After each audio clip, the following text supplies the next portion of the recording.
Cette semaine, on vous parle d'un film d'animation à ne pas louper qui débarque sur la plateforme Paramount+. Eh oui, c'est La Légende du Tigre. Tu me regardes, dis donc. Et pour aller plus loin, on s'intéressera aux signes du zodiaque chinois. Et dans notre coup de cœur, Dans notre coup de cœur, place aux 4 frères Yuzuki, dont le tome 2 sort la semaine prochaine. Bref, c'est une émission riche en émotions, en fou rire et en infos. Bonjour à tous, c'est Lexa. Bienvenue dans Nickelodeon Vibes, votre émission d'actu. Je suis encore une fois bien accompagnée par Johan. Comment ça va? Ça va très bien, Alexa. Ravi de vous retrouver aujourd'hui pour vous parler d'un super film d'animation dans lequel on plonge dans la mythologie chinoise. Tout à fait. Et ici, on suit les aventures de Tom, un ado sino-américain qui vit à San Francisco. Il est élevé par sa grand-mère, un peu excentrique, Madame Lee, et il essaie tant bien que mal de survivre dans le monde impitoyable du lycée. Mais un jour, il rencontre Monsieur Wu, un homme qui se transforme en tigre et qui lui révèle qu'il est en fait le descendant d'une grande lignée de gardiens du zodiaque chinois. Et qui dit gardien, dit super pouvoir. Ah oui, ça c'est trop cool, ces super pouvoirs. Mais bon, c'est pas tout, il va bien falloir apprendre à maîtriser ces pouvoirs. Et c'est Monsieur Wu qui le prend sous son aile, enfin sous sa patte plutôt, et qui va lui servir de guide. Il sera également entouré des autres animaux guerriers du zodiaque chinois, un dragon, un rat, un cheval, un coq, un lapin, un cochon. Mais aussi un bélier, un bœuf, un singe et un chien. Bref, une véritable armada de redoutables combattants. Ils ne seront pas de trop pour contrer Lou, une force aussi puissante qu'un gardien, mais qui utilise ses pouvoirs pour détruire l'humanité.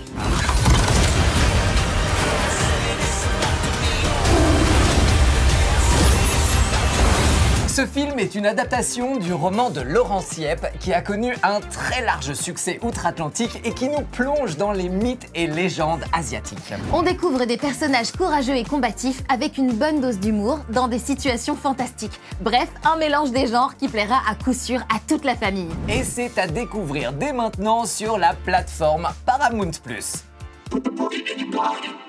Sur le même thème, on s'est intéressé à ces animaux qui font partie du zodiaque chinois. Parce qu'il y en a 12 qui sont dans un ordre bien précis, mais est-ce que vous savez quelles en sont les raisons ?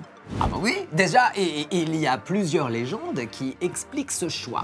Il faut déjà savoir que ce serait soit l'empereur de Jade, soit Bouddha qui aurait organisé une course afin de déterminer l'ordre des signes en fonction de leur classement. Une légende raconte que si le rat est en tête, c'est parce qu'il serait monté sur le bœuf pour traverser une rivière en fin de course et qu'il aurait sauté en arrivant sur la berge afin d'arriver le premier. Sympa le rat, mais non, mais c'est pas tout, car si le chat ne fait pas partie des 12 animaux du zodiaque chinois, c'est parce qu'il n'aurait pas été prévenu de l'organisation de la course par le rat ou dans une autre légende qu'il ne l'aurait pas réveillé à temps. Dans les deux cas, c'est franchement pas sympa. Non. Alors, faut pas trop s'étonner si ces deux-là ne s'entendent pas. Et d'ailleurs, on est tous d'accord pour dire que si le chat n'avait pas été trahi par ce fourbe de rat, il aurait été en tête de la course. C'est clair. Le chat est hyper rapide et agile. Il aurait largement mérité de faire partie des 12 signes. Et petite info, il a bien été retenu dans la version vietnamienne à la place du lapin. Ah bah c'est fou. Ah non mais voilà, rassurez, là ça va, parce qu'il nous manquait quand même. C'est le moment de vous parler de notre coup de cœur de la semaine. Aujourd'hui, on retrouve avec plaisir les 4 frères Yuzuki dans le 2e volume de ce manga feel good. Ici, on suit une fratrie qui, suite à la disparition de leurs parents, doivent compter les uns sur les autres malgré leurs personnalités bien différentes. On a Hayato, l'aîné, qui est un peu le pilier de la famille, et il est enseignant, et c'est sur lui que repose la responsabilité familiale. On a ensuite Mikoto et Minato qui ont juste 11 mois d'écart et qui passent leur temps à se chamailler. Et on a enfin Gakuto, le petit dernier, qui doit grandir un peu trop vite et qui rêve d'aventure. Si dans le premier tome, on fait la connaissance de cette fratrie attachante, dans ce 2e volume, on s'attaque à un problème de taille où Ta, la meilleure amie de Minato, a un copain. Alors évidemment, il a peur qu'elle passe tout son temps avec son amoureux et donc de ne plus la voir aussi souvent qu'avant. Eh oui, parce que quand on grandit, parfois les relations évoluent. Alors, comment faire pour garder sa précieuse amitié? Entouré de ses frères et de ses amis, Minato va mettre en place des stratégies un peu bancales pour garder sa BFF. C'est un manga qui fait du bien, qui parle à tous et qui aborde avec humour et douceur des thèmes universels comme l'amitié, l'amour ou la famille. Et nous, on adore.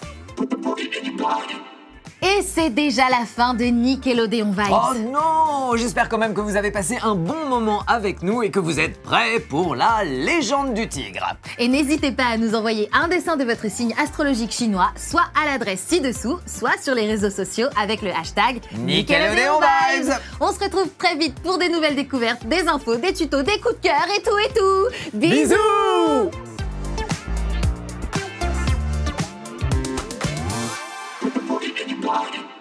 Oh Lexa, c'est quoi ton signe zodiaque chinois?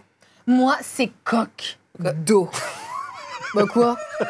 Bah Coq désolé, d'eau. bah oui, bah il est fier, il a une grande éloquence et il s'occupe des autres, il s'intéresse aux autres, ok? Et toi, c'est quoi? Eh bien moi, c'est un truc tout simple. Dragon de feu. Ça pète. Non mais je suis désolé quand même, ça le fait. Super.